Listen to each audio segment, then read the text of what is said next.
Hey guys, this is Pete with North Florida Smoke. I appreciate you stopping by my YouTube channel today. This is my first video and we're gonna go over how to cook some pork spare ribs. So looking forward to getting into that today. I love barbecue. I've been doing it for quite some time and this is the first opportunity I've taken to actually record some of it and share it with all of you. So looking forward to getting into that. Thank you very much for being here. Please like, subscribe, rate, share it with your friends if you like what you see. If you think I'm an idiot, feel free to tell me down there in the comments. So everything that you're about to see is just my process, my opinion, what I think. So it's by no means gospel, but I love barbecue, so I'm happy and excited to share that with all of you. So thanks for being here. And what you'll notice with these pork spare ribs, there's a little extra meat on there. So we got some stuff hanging off. And we got some stuff that we can come in here and clean up a little bit. So I'm gonna go for what I consider to be a competition style ribs.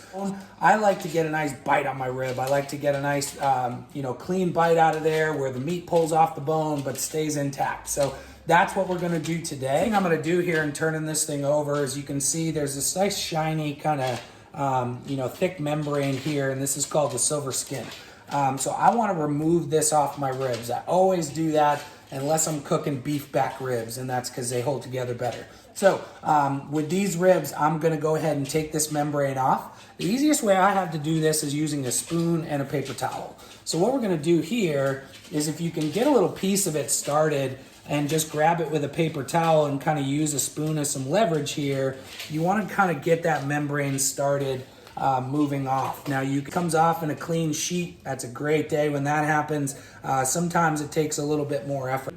And if I can get all the way down one bone, I find it's a lot easier to take out. So what I'll do now, grab a fresh piece of paper towel. I'll get some leverage under this. Make sure I'm not leaving too many pieces behind. And then I'll go ahead and take this off. That was pretty good, right?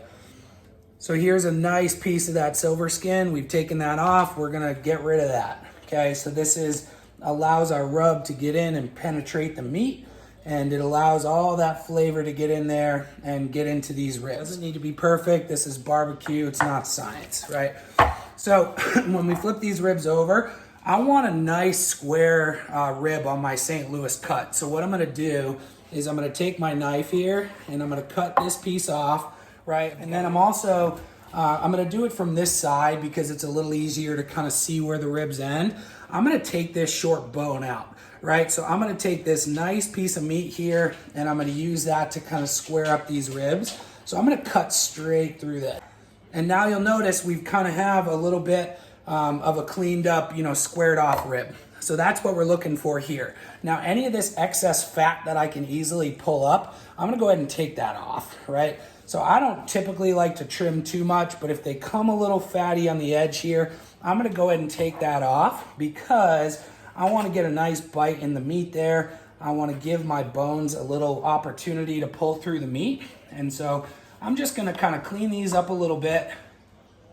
Okay, now I don't use any sort of binder on my ribs. I don't really feel that it's necessary, but what I like to do is I like to season them, and then I like to allow that seasoning to sit and sink into the meat. Now we're gonna get them rubbed up. So whether you like to use your own rub, whether you like to use store-bought, really it's up to you. I like to do kind of a combination of the two. I've found a bunch of great rubs with a bunch of great flavor profiles. One of the companies I really like is Meat Church. So we got this honey hog barbecue as well as this holy voodoo. And these two on a combination on the ribs with a sweet savory profile. We're getting these ribs rubbed up here. We're just gonna do nice, even coating of the seasoning. Like to make sure that there's a good amount on there. You want everything covered. And you wanna make sure it's as even as you can get it, right? So we don't want any clumps or kind of mounds of the seasoning. A good way to do this is just to come up a little bit higher. If you season right down here on the meat, it's gonna pile up. If you come up a little bit higher, it's gonna be easier to spread that out. So we gave these ribs a few minutes to sit, and that's allowed the seasoning to kind of sink into the meat a little bit. That's going to assure that when we flip them over, we're not going to lose a bunch of it, right? So these have now kind of have this little sheen to them. They've got that little wet look. So it's been about 5 minutes. We're going to be safe to go ahead and flip those over now, and then we're going to just go ahead and season the other side. So same way we did, we're going to do a mostly honey hog, and then we're going to come over the top with some of that holy voodoo. So what you'll find with the honey hog, it's got this honey powder in it, which is excellent. It makes a nice kind of red, beautiful look on these ribs. And then the holy voodoo is going to give me a little bit of an extra kick. It's that more of a savory type of flavor profile. So right over the top here, and I'm going to go down with some of that voodoo and just make sure that I hit all these spots here. And then once I get these seasoned up, I'm gonna do the same thing that I did with the first side. So I'm gonna let this sit, I'm gonna let this soak in, kind of take on some of that wet look as it settles into the meat. And then once that's done, I'm gonna go ahead and get these into the fridge for about at least a half hour. What that's gonna do is just allow that rub to settle into the meat, make sure that I don't lose a lot of it while I'm cooking, or that it doesn't just kind of crust up on the outside and fall off. So gonna put those in for probably closer to an hour, and then we'll go ahead and get them on the smokers. All right, guys, we are out here on the patio. We've got the smoker all heated up. I've got our ribs out here on the shelf ready to go into the smoker. So we're gonna be cooking these today, like I said, on a Rec Teq 700. So we've got our ribs all set and ready to go on the smoker. Let's go ahead and get these ribs on. We'll go ahead and get the smoker opened up. We're gonna try to keep that moisture that's kind of accumulated on top of the ribs. And we're also gonna throw in our rib tips. Probably about a half hour, I'm gonna start spritzing them, and I'm gonna come out here with my spray bottle with some cran apple juice, and I'm gonna be spraying them probably around every 20-ish minutes or so. And I'm gonna let these go for around 2 to 3 hours directly in the smoke, unwrapped, and just kind of let them roll. So we'll check on them in a little bit. All right, guys, so while these are cooking, feel free to crack open your favorite beer, grab your favorite snack, whatever you got to do. You got around a 4 to 5 hour period. Here, we've had these ribs going for a little bit now, and we're going to go ahead and hit them with a spritz. So we've got this cran apple juice ready to go. This is one of my favorites to do with, just because it's something that my kids are always drinking. If you got apple juice, apple cider vinegar, any kind of thing, fruit juice that you can spritz these things with. If you want a heavier bark, don't spritz, right? I like that kind of red, golden-y look to the ribs, so I'm gonna go ahead and get them spritzed here. So we'll go ahead and take you inside and show you what they're looking like. All right, so let's get these opened up here. Ribs are looking good. They got a nice little color to them. And all I'm trying to do is just keep some moisture in here. Not big with ribs on doing any sort of water, pan, anything like that. I just like to spritz them with the cran apple about every half hour or so. And, we'll go for probably around a full 3 hours unwrapped. And then we'll go ahead and get these babies in some foil. All right, guys, just checking in here. Gonna take a look at our ribs. First, you can just kind of admire this beautiful wrap. If you've never been to Gloucester, Massachusetts, go check it out, folks. It's a beautiful place to live. I don't live there anymore, so I put it on the wrap of my grill while I'm chilling here in North Florida. So anyway, we're gonna take a look at these ribs and see how they're doing. The Rec Teq's chilling at 275 right now, and we got the nice cold beer ready to go. And these ribs have been going for about an hour. So this is kind of what we're looking for, right? We still want some moisture on top of the ribs. I've been spritzing them around every 30 minutes or so, and they're just kind of rolling along. So once we get to that full kind of around 3 hour mark, when I'm happy with kind of how they look overall, I'm gonna pull them off there and get them all wrapped. All right, time to spritz those ribs again. Once again, we're doing the cran apple, just giving them a little bit. Couple pulses here and there. You want to just make sure you've got that nice color, keeping that moisture there. You can start to see they're browning up around the edge. You got these little rib tips here, they're cooking great. Everything is going exactly according to plan. All right, we are right at the 3 hour mark. So what we're going to do here is go ahead and pull these off the grill. We can start to see that I'll show you in a second here, the ribs are starting to poke out of the meat here. That's kind of what I'm looking for, right? So as soon as that starts to happen, as soon as we get around that 3 hour mark, just directly in the smoke, spritzing every 20-30 minutes, this is what I'm looking for. All right, so now that we pulled our ribs off the grill, we're gonna go ahead and get them wrapped in foil. So they've been on there for about 3 hours here with a couple things of aluminum foil. We're gonna try to get those around the same size, and we're gonna do them overlapping here. And then as we put the ribs down, we're gonna take our ribs from the sheet here and lay them down with the back facing up. And you know, we can start to see that the edge of the bones are sticking out here. So that's really what I'm looking for in terms of the color overall and kind of the consistency.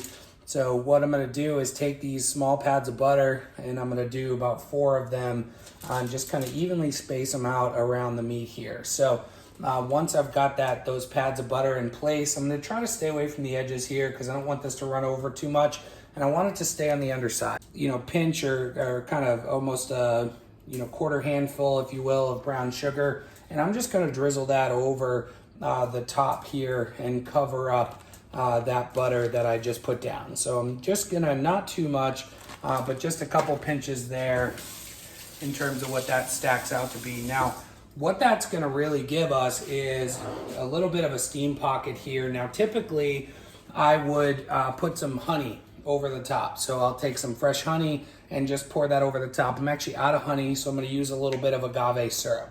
And what that's gonna do is just put a little bit of liquid on top here, and I'm just gonna run over the top pretty simply here.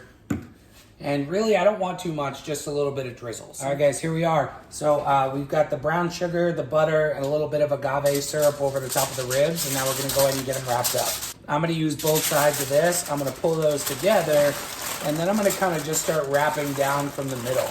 And then I'm gonna go to the outside and do the same thing. So this allows me to kind of create that pocket there, and I'll go to both sides, and then I'm just gonna take it up from the end and try to close that up, right? So if I can prevent all of that good juice and steam and everything from coming out, and I can get that to stay in there, in about an hour when I take these out of the wrap, I'm gonna be looking at some pretty good results. To go check the grill. Here's what we got. These ribs have been on for about an hour, and they've been wrapped up. We gotta be very careful because they're very hot, okay? No touch, no touch. Okay, so now that we've had these, you'll see there's some steam escaping. This is exactly what we're looking for. So you'll see those ribs have started to pull away from the bones there. That's exactly what we're looking for. All right, so now it's time to go ahead and get some glaze on these ribs. Jack's got the bottle for me. You ready, Jack? Yeah. All right, guys, so all we want to do here is put a little glaze on the ribs. So we're gonna take just a little bit of sauce. In this case, we've got the right barbecue peach chipotle sauce, and I find that this just puts a perfect glaze on these ribs. The bricks back on. Whoop whoop! All right, guys, so here we are. So we pushed these ribs to about the 5-hour mark, and they're looking pretty dang good. So I'm gonna take these rib tips off. These are nice little bark nuggets here. I'm gonna enjoy. And then we'll go ahead and pull these ribs. Finished product. This is what we're looking at. So this is our rack of ribs. So it's time to cut the ribs. So what we're gonna do here is I turn the ribs over, so I've got the bones up facing me, and then I'm just gonna kind of take straight cuts down through here with the basically what we're doing here, and I'll show you, just kind of try to do this one-handed, is we're just gonna make a cut straight down through, and we're gonna try to move the knife and not move the ribs, right? That's gonna give us a cut down through the ribs there. And doing that, it's gonna give us kind of what we're looking for from a presentation standpoint. Pretty good. So that's got a little smoke ring to it. Got a nice glaze on the outside. Pretty happy with how these ribs turned out. So now we're gonna go ahead and give one a bite and see how we did. So here's our rib. Got a nice little smoke ring to it, holding together pretty well. And a nice bite, competition style, right off the bone there. And that's what we're looking for. And this is delicious. So Jack here wants some of these ribs. So I'm gonna go ahead and share with him. So I'm gonna sign off with all of you. Thanks for stopping by. Make sure to like, rate, and subscribe. And we'll see you next time. How is it? Is it good?